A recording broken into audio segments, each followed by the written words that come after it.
الحمد للہ رب العالمین والصلاة والسلام علی سید الانبیاء والمرسلین اما بعد فاعوذ باللہ من الشیطان الرجیم بسم اللہ الرحمن الرحیم۔ تمامی حاضرین کرام کو السلام علیکم ورحمۃ اللہ وبرکاتہ۔ انشاءاللہ آج کے درس کا آغاز سورہ آل عمران کی آیت نمبر 144 سے ہوگا۔ اللہ تعالیٰ سے دعا ہے کہ اللہ تعالیٰ ہمیں درست بات کہنے کی سننے کی توفیق عطا فرمائے۔ بسم اللہ الرحمن الرحیم۔ اللہ تعالیٰ ارشاد فرماتا ہے وما محمد الا رسول، اور محمد ایک رسول ہی ہیں، قد خلت من قبلہ الرسل، ان سے پہلے بھی کئی رسول گزر چکے ہیں۔ افئن مات او قتل انقلبتم علی اعقابکم، تو کیا اگر وہ وصال کر جائیں یا انہیں شہید کر دیا جائے تو تم الٹے پاؤں پلٹ جاؤ گے۔ ومن ینقلب علی عقبیہ، تو جو الٹے پاؤں پھرے گا فلن یضر اللہ شیئا، تو وہ اللہ کا کچھ نہ بگاڑے گا۔ وسیجزی اللہ الشاکرین، اور عنقریب اللہ شکر ادا کرنے والوں کو صلہ عطا فرمائے گا۔ اس آیت کریمہ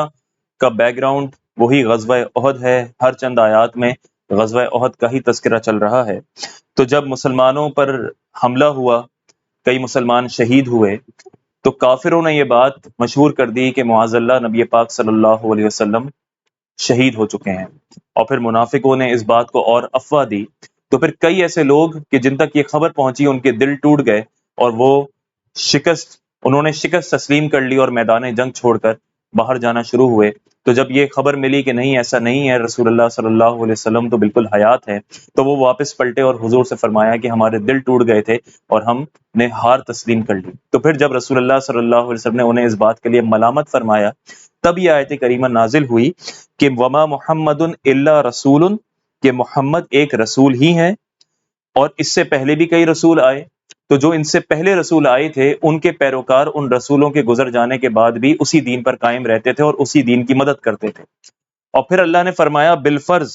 فإن مات او قتل، کہ اگر وہ شہید کر دیے جاتے یا ان کا وصال ہو جاتا تو کیا تم اپنے دین سے پھر جاتے؟ کیا تم اس دین کی مدد کرنا چھوڑ دیتے؟ اور پھر اللہ نے فرمایا کہ پھر جو ایسا کرے گا، اگر واقعی ایسا ہے تو پھر وہ اللہ کو کوئی نقصان نہیں پہنچا سکتا، وہ اپنا ہی نقصان کرتا ہے۔ اس سے یہ پتہ چلا کہ رسول کا کام ایک وقت کے لیے آنا ہے، اللہ کے پیغام کو پہنچا دینا ہے، اور پھر ہر رسول کا وصال ہو گیا۔ اسی طرح نبی پاک صلی اللہ علیہ وسلم کا بھی وصال ہو جانا تھا، لیکن اس کے بعد آپ کے صحابہ کرام اور جو دیگر تمام لوگ تھے ان کا یہ کام تھا کہ وہ اسی دین پر قائم و دائم رہیں، اسی دین کے لیے جہاد بھی کرتے رہیں، اور جو احکام ہیں اس پر عمل کرتے رہیں۔ آگے فرمایا وما کان لنفس ان تموت الا باذن اللہ کتابا معجلا، اور کوئی جان اللہ کے حکم کے بغیر نہیں مر سکتی، سب کا وقت لکھا ہوا ہے۔ یعنی غزوہ احد میں بعض لوگوں نے یہ گمان کیا، لوگوں سے مراد منافقین، انہوں نے یہ گمان کیا کہ اگر نہ جاتے تو بچ جاتے، اگر مدینہ پاک سے باہر نہ نکلتے تو جان بچ جاتی۔ اللہ تعالیٰ نے ایسے لوگوں کو جواب دیا کہ جو اس میں شبے میں پڑے ہوئے تھے کہ شاید ہم اپنی جان بچا لیتے، وما کان لنفس ان تموت الا باذن اللہ کتابا معجلا، اور کوئی جان اللہ کے حکم کے بغیر نہیں مر سکتی، سب کا وقت لکھا ہوا ہے، ہر ایک کا وقت لکھا ہے۔ انتقال، وصال، یہ ان امور میں سے ہے کہ جس میں کسی کا کوئی اختیار نہیں ہے۔ ایسا نہیں ہے کہ کوئی شخص بہت عبادت گزار ہو یا وہ اللہ کی راہ میں بہت مال خرچ کرے تو اللہ تعالیٰ اس کی زندگی کو بڑھا دے گا، اور اگر کوئی شخص بہت گناہ گار ہو، شرابی ہو، زانی ہو، تو اس کے ان جرائم کی وجہ سے اللہ تعالیٰ اس کی زندگی کو تنگ کر دے گا، بلکہ اللہ تبارک و تعالیٰ نے ہر کسی کی زندگی وہ اپنے پاس طے کر رکھی ہے، اور جو وقت لکھا ہوا ہے اسی وقت پر موت آئے گی، نہ اس سے ایک لمحہ آگے ہوگا اور نہ ایک لمحہ پیچھے ہوگا۔ آگے فرمایا ومن یرد ثواب الدنیا نؤتیہ منہا، کہ جو شخص دنیا کا انعام چاہتا ہے ہم اسے دنیا کا کچھ انعام دے دیں گے۔ ومن یرد ثواب الآخرۃ نؤتیہ منہا، اور جو آخرت میں انعام چاہتا ہے ہم اسے آخرت کا انعام دیں گے۔ وسنجزی الشاکرین، اور ہم عنقریب ہم شکر ادا کرنے والوں کو صلہ عطا فرمائیں گے۔ تو جن لوگوں نے اپنی جگہوں کو چھوڑ کر مال غنیمت کی طرف لپکے، تو گویا کہ انہوں نے نبی کریم صلی اللہ علیہ وسلم کی حکم عدولی کی اور انہوں نے مال حاصل کرنے کی کوشش کی، انہوں نے دنیا کو چاہا۔ تو جس نے دنیا کو چاہا اللہ تعالیٰ اسے دنیا عطا فرمائے گا، لیکن جو آخرت کو چاہے گا اللہ تعالیٰ اسے آخرت عطا فرمائے گا۔ یہ ایک رہنما اصول اللہ تعالیٰ نے ارشاد فرما دیا، یہاں صرف غزوہ احد سے متعلق نہیں بلکہ ساری زندگی میں تا قیامت انسان جس چیز کی طلب کرے گا اللہ تعالیٰ اسے وہ عطا فرما دے گا، جس چیز کے لیے محنت کرے گا اللہ اسے عطا فرما دے گا۔ یہی وجہ ہے کہ ہمیں بہت سے ایسے لوگ نظر آتے ہیں کہ یا تو وہ مسلمان نہیں یا مسلمان ہیں تو ان کا تعلق صرف ایک اسلام سے ایک نام کی حد تک ہے، وہ بے نمازی بھی ہیں، روزے دار بھی نہیں ہیں، انہیں زکوٰۃ کا بھی کوئی شعور نہیں اور بھی کسی دینی احکام کی پابندی نہیں، لیکن وہ اپنی دنیاوی علم حاصل کرتے ہیں، اپنی فیلڈ میں محنت کرتے ہیں، اپنے بزنس میں پیسہ لگاتے ہیں اور اللہ تعالیٰ انہیں مال بھی عطا کرتا ہے، انہیں دنیاوی اور آسائشیں بھی عطا کرتا ہے۔ ایسا نہیں ہے کہ اللہ تعالیٰ جو ہے وہ صرف نیکی اور بدی کے بنیاد پر انسان کا مال روک دے یا اسے دنیا نہ دے، تو جو چیز حاصل کرنا چاہے گا اللہ تعالیٰ اسے عطا فرما دیتا ہے۔ میرے پیر و مرشد صاحبزادہ غلام صدیق احمد نقشبندی رحمت اللہ تعالی علیہ، میں نے آپ سے یہ بات سنی، آپ نے فرمایا کہ دنیا کا صحیح بندوبست دین ہے اور دین کا غلط بندوبست دنیا ہے۔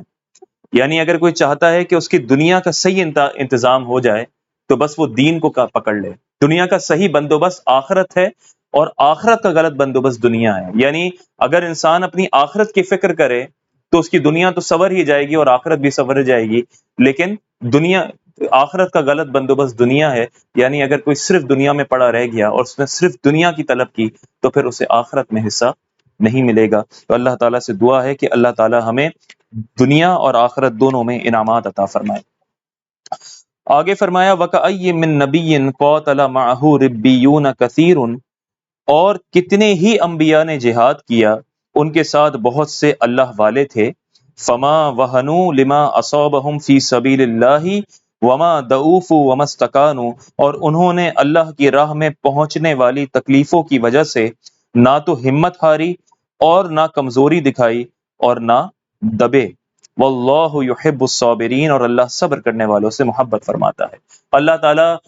مومنین کو پرانے انبیاء کے پیروکار، ان کے ساتھ جو ان کے مددگار تھے، ان کی مثال دے کر ان کی حوصلہ افزائی فرما رہا ہے اور انہیں ترغیب دے رہا ہے کہ اس سے پہلے بھی کئی لوگوں نے، کئی انبیاء نے جہاد کیا۔ جہاد حضرت ابراہیم علیہ السلام نے کیا، اس کے بعد کئی انبیاء نے کیا، انہوں نے بھی تکالیف جو ہے وہ سہی۔ ان کے ساتھ جو ربانی تھے، ربانی سے مراد کیا ہے؟ علماء نے فرمایا علماء، مشائخ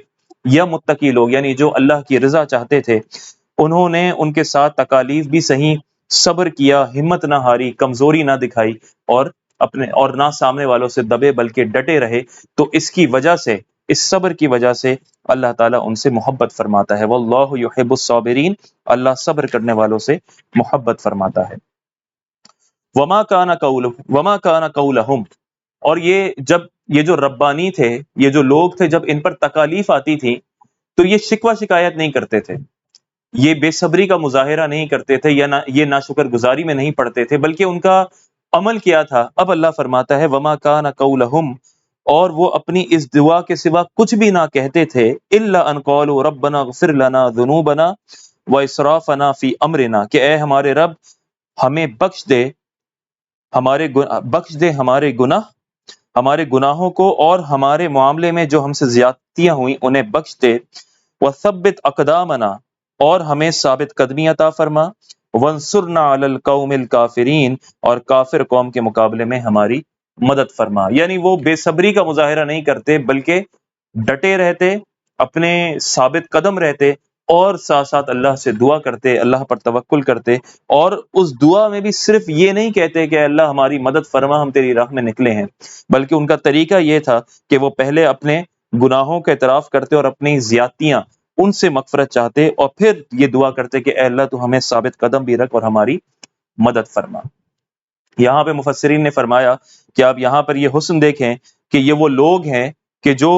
جن کو اللہ تبارک و تعالیٰ تو ربانی کہہ رہا ہے، اللہ والے کہہ رہا ہے کہ وہ ثابت قدم رہے، انہوں نے صبر کیا، لیکن وہ خود اپنے آپ کو کیا کہہ رہے ہیں؟ وہ کہہ رہے ہیں کہ اے اللہ ہم نے بہت گناہ کیے، ہمارے گناہوں کو اور ہماری لغزشوں کو معاف فرما۔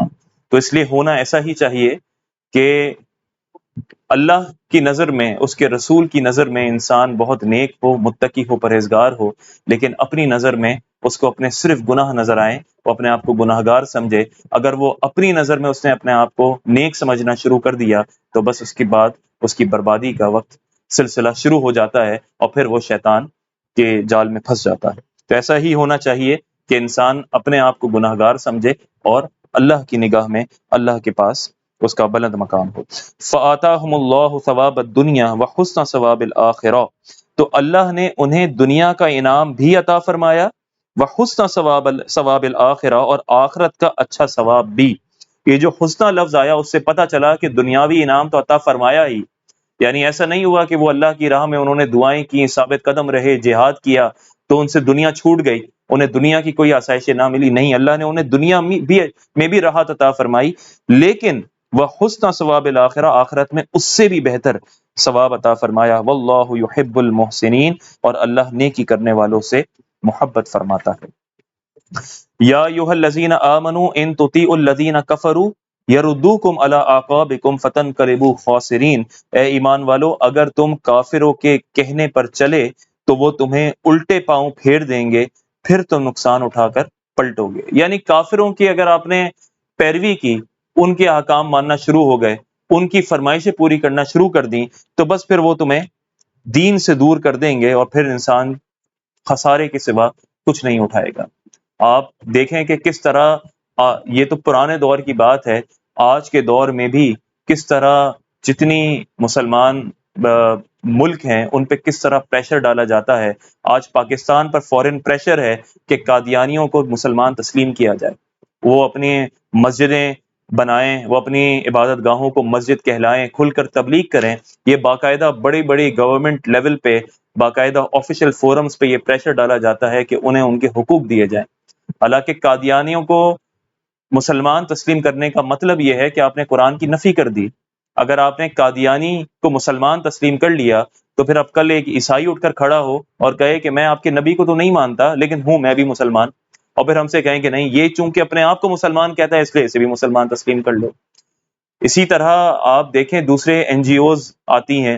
یہ پریشر ڈالا جاتا ہے کہ یہ جو حجاب ہے یہ عورت کی آزادی کے خلاف ہے، عورت کے پاس اتنا فریڈم ہو کہ اس پہ شوہر کوئی پابندی نہ لگا سکے، اسے اس کا باپ ٹوک نہ سکے، اسے اس کا باپ ساری آسائشیں تو دے، اسے اچھی تعلیم بھی دے، اسے بہترین گھر بھی دے، سب کچھ دے، لیکن باپ کے پاس یہ اختیار نہ ہو کہ وہ اپنی بیٹی کو کہہ سکے کہ تم نے یہ پہننا ہے، یہ نہیں پہننا۔ تو یہ وہ تمام چیزیں ہیں کہ جو کفار مسلمانوں پر پریشر ڈالتے ہیں، لوگ ان سے متاثر ہوتے ہیں، ان کے احکام اور ان کی فرمائشوں پر پورا اترتے چلے جاتے ہیں، اور نتیجہ یہی نکلتا ہے کہ پھر وہ اپنے دین سے دور ہوتے چلے جاتے ہیں، پھر وہ صرف نام کے مسلمان رہ جاتے ہیں، اور دنیا میں تو شاید انہیں اس بات کا ادراک نہ ہو، لیکن آخرت میں ضرور وہ خسارے میں ہوں گے۔ دیکھیں اللہ نے کیا فرمایا کہ یہ کفار تمہارے حقیقی مددگار نہیں، ان کی پیروی نہ کرو۔ بل اللہ مولاکم وہو خیر الناصرین، بلکہ اللہ ہی تمہارا مددگار ہے اور وہی سب سے بہترین مددگار ہے۔ سنلقی فی قلوب الذین کفروا الرعب بما اشرکوا باللہ ما لم ینزل بہ سلطانا، ان قریب ہم کافروں کے دلوں میں رعب ڈال دیں گے کیونکہ انہوں نے اللہ کے ساتھ ایسی چیز کو شریک ٹھہرایا جس کی اللہ نے کوئی دلیل نہیں اتاری۔ وَمَأْوَاهُمُ النَّارُ، اور ان کا ٹھکانہ آگ ہے، وَبِئْسَ مَثْوَى الظَّالِمِينَ، اور وہ ظالموں کا کتنا برا ٹھکانہ ہے۔ اس آیت کریمہ کی تفسیر یہ ہے کہ جب ابو سفیان جو اس وقت مسلمان نہیں ہوئے تھے، یہ اپنے جماعت کے ساتھ مسلمانوں پر حملہ آور ہونے کے بعد پلٹ رہے تھے، تو اچانک ان کے دل میں خیال آیا کہ آج تو بہترین موقع تھا، مسلمان بالکل کمزور تھے، ہم پھر حملہ آور ہوں اور ان کو جڑ سے ختم کر دیں، سب کو شہید کر دیں، تو ایک ہی وقت میں سب کچھ ختم ہو جائے گا۔ تو جیسے ہی ان کے دل میں خیال ہوا اور یہ ارادہ کیا کہ پھر پلٹتے ہیں عہد کی طرف، اس وقت اللہ تبارک و تعالیٰ نے ان کے دلوں میں روب ڈال دیا اور وہ انہوں نے اس ارادے کو ترک کیا اور واپس جو ہے وہ مکہ کی طرف لوٹے۔ یہی اللہ تبارک و تعالیٰ نے ارشاد فرمایا کہ سنلقی، ان قریب، یہ غیبی خبر تھی جو اللہ تعالیٰ نے عطا فرمائی اور وہ پوری ہوئی کہ ان قریب ہم کافروں کے دلوں میں روب ڈال دیں گے کیونکہ انہوں نے اللہ کے ساتھ ایسی چیز کو شریک ٹھہرایا جس کی اللہ نے کوئی دلیل نہیں اتاری، اور ان کا ٹھکانہ آگ ہے اور وہ ظالموں کا کتنا ہی برا ٹھکانہ ہے۔ وَلَقَدْ صَدَقَكُمُ اللَّهُ وَعْدَهُ إِذْ تَحُسُّونَهُم بِإِذْنِهِ، اور بے شک اللہ نے تمہیں اپنا وعدہ سچا کر دکھایا جب تم نے اس کے حکم سے کافروں کو قتل کر رہے تھے۔ حَتَّى إِذَا فَشِلْتُمْ وَتَنَازَعْتُمْ فِي الْأَمْرِ وَأَسَيْتُم مِّن بَعْدِ مَا أَرَاكُم مَّا تُحِبُّونَ، اور یہاں تک کہ جب تم نے بزدلی دکھائی اور حکم میں آپس میں اختلاف کیا، اور تم نے اس کے بعد نافرمانی کی جب اللہ تمہیں وہ کامیابی دکھا چکا تھا جو تمہیں پسند تھی۔ منکم من یرید الدنیا ومنکم من یرید الآخرہ، تم میں کوئی دنیا کا طلبگار ہے اور تم میں کوئی آخرت کا طلبگار ہے۔ ثم صرفکم عنہم لیبتلیکم، پھر اس نے تمہارا منہ ان سے پھیر دیا تاکہ تمہیں آزمائے۔ وَلَقَدْ عَفَا عَنْكُمْ، اور بے شک اس نے تمہیں معاف فرما دیا۔ وَاللَّهُ ذُو فَضْلٍ عَلَى الْمُؤْمِنِينَ، اور اللہ مسلمانوں پر بڑا فضل فرمانے والا ہے۔ تو یہ وہی عہد کے واقعے کو اللہ تبارک و تعالیٰ نے بیان کیا کہ اللہ نے تو اپنا وعدہ سچا کر دکھایا۔ اللہ کا وعدہ تھا اللہ تمہاری مدد فرمائے گا، تمہیں کامیابی عطا فرمائے گا، اور اللہ نے تمہیں کامیابی بظاہر عطا فرمائی، اور اس کامیابی کو تم اپنی آنکھوں سے دیکھ بھی چکے تھے۔ لیکن چونکہ تم نے نبی کریم صلی اللہ علیہ وسلم کی حکم عدولی کی، یعنی ایک جماعت کو، یہ پہلے ذکر گزر چکا ہے کہ نبی پاک صلی اللہ علیہ وسلم نے ایک جماعت کو ایک پہاڑی پر مختص کیا اور کہا کہ جب تک میں حکم نہ دوں اپنی اس جگہ کو نہ چھوڑنا۔ تو بہت سے ایسے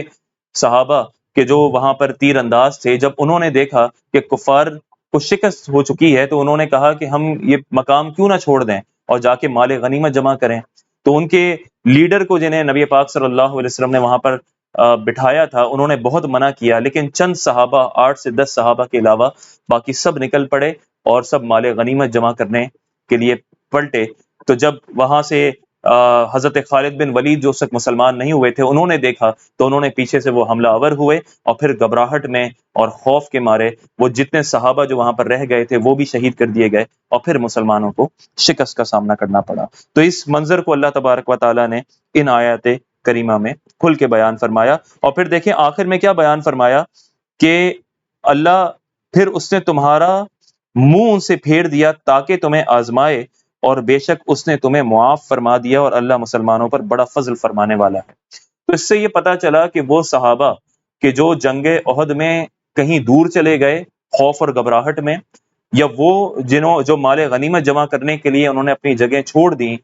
اب یا بعد میں کسی کو یہ اختیار نہیں کہ ان پر تانا زنی کرے، ان پر باتیں کسے یا ان کے خلاف کوئی بات کہے، کیونکہ اللہ تبارک و تعالیٰ نے اعلان فرما دیا کہ اللہ تعالیٰ نے تمہیں معاف کر دیا۔ وَلَقَدْ عَفَا عَنْكُمْ، تو جب اللہ نے ان کی اس لغزش کو معاف کر دیا تو اس کے بعد کسی کی جرت نہیں ہونی چاہیے کہ وہ کسی بھی صحابی کو اس بات پر تانا دے کہ احد کے دن جو ہے وہ کہیں دور جا چکا تھا یا اس نے اپنے مقام کو چھوڑ دیا تھا۔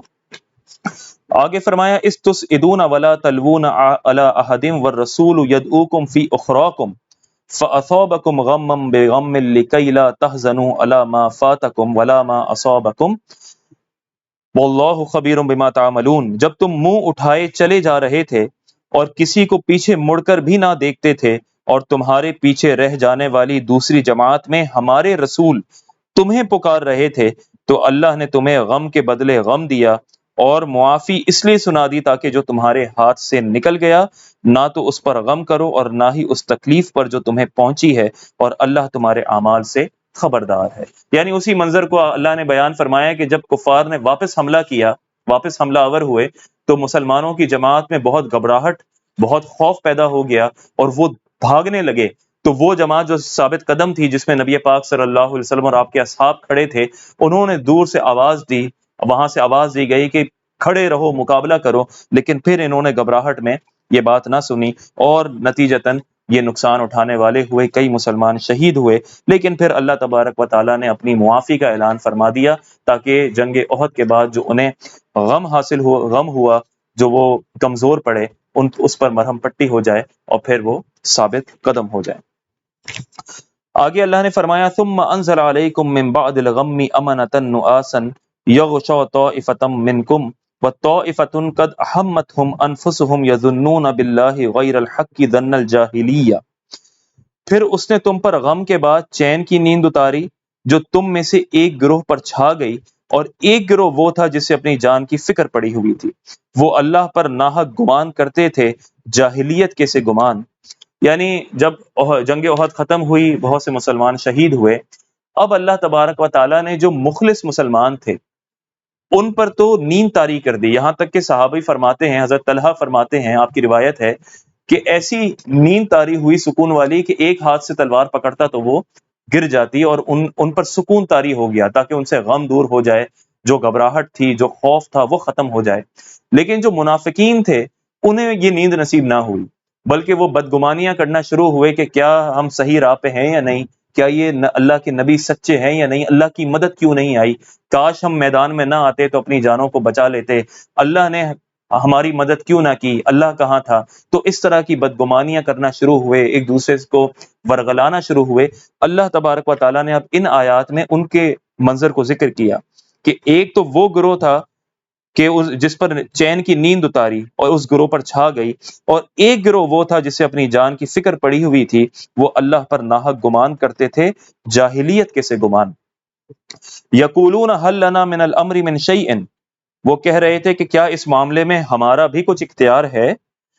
قل ان الامر کلہ للہ، تم فرما دو اے حبیب، آپ فرمائیے اختیار تو سارا اللہ ہی کا ہے۔ تم کہتے ہو ہمارا کچھ اختیار ہے، ہمیں اپنی جان بچانے پر اختیار ہے، اے حبیب آپ فرما دیجیے اختیار تو سب اللہ کا ہے۔ یکفون فی انفسہم ما لا یبدون لک، یہ اپنے دلوں میں وہ باتیں چھپا کر رکھتے ہیں جو آپ پر ظاہر نہیں کرتے۔ یقولون لو کان لنا من الامر شیء، اور یہ کہتے ہیں اگر ہمیں بھی اس معاملے میں کچھ اختیار ہوتا، ما قتلنا ہونا، تو ہم یہاں مارے نہ جاتے۔ قل اے حبیب آپ فرما دیجئے لو کنتم فی بیوتکم لبرز الذین کتب علیہم القتل الی مضاجعہم، اے حبیب تم فرما دو اگر تم اپنے گھروں میں بھی ہوتے، جب بھی جن کا مارا جانا لکھا جا چکا تھا وہ اپنی قتل گاہوں کی طرف نکل کر آ جاتے۔ وَلِيَبْتِيَ اللَّهُ مَا فِي صُدُورِكُمْ وَلِيُمَحِّصَ مَا فِي قُلُوبِكُمْ، اور یہ اس لیے ہوا کہ اللہ تمہارے دلوں کی بات آزمائے، اور جو کچھ تمہارے دلوں میں پوشیدہ ہے اسے کھول کر رکھ دے۔ وَاللَّهُ عَلِيمٌ بِذَاتِ الصُّدُورِ، اور اللہ دلوں کی بات جانتا ہے۔